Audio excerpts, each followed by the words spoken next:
The world watches with bated breath. Will there be peace talks? A glimmer of hope for a nation ravaged by war? The answer hinges on a single crucial element, a ceasefire. Ukrainian President Volodymyr Zelensky has made his stance clear. He is ready for direct talks with Russian President Vladimir Putin, but only under one condition: a complete and verifiable ceasefire must be in place. This ceasefire, Zelensky insists, must be lasting and credible. It must begin on May 12th. Putin, however, has other plans.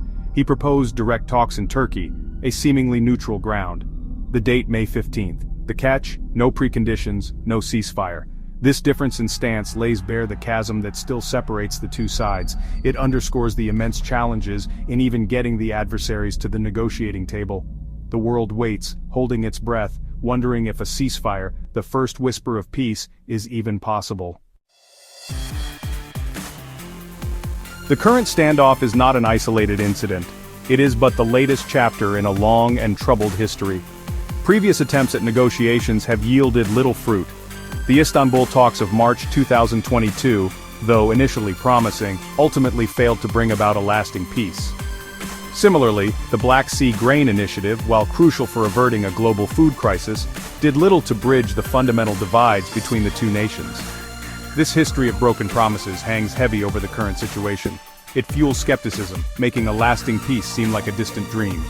The world remembers the dashed hopes of the past. It approaches the current situation with cautious optimism, tempered by the sobering reality of history.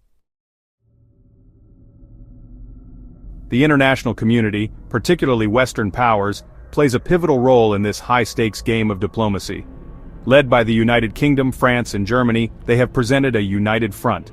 They have called for a 30-day ceasefire, urging both sides to engage in meaningful dialogue. Their message is clear: ceasefire first, talk second. To add weight to their words, they have threatened new and massive sanctions should Russia fail to comply. However, this unified front has recently shown cracks.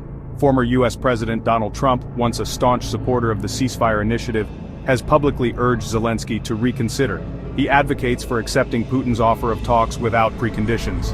This unexpected shift has created tension with European allies and introduced an element of uncertainty into the already complex situation.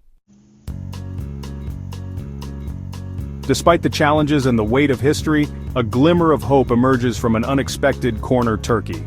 Turkish President Recep Tayyip Erdogan has offered Istanbul as a neutral venue for the proposed talks.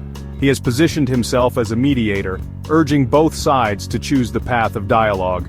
The potential meeting in Istanbul, though fraught with uncertainty, represents a sliver of hope in an otherwise bleak landscape. The world watches, hoping that this time, dialogue will prevail. The road to peace is arduous, paved with mistrust and the debris of past failures. Yet the very act of talking, of sitting across the table from one's adversary, holds a certain power. It is a recognition, however fragile, of the need for a different future. A future where dialogue replaces bombs and hope triumphs over despair.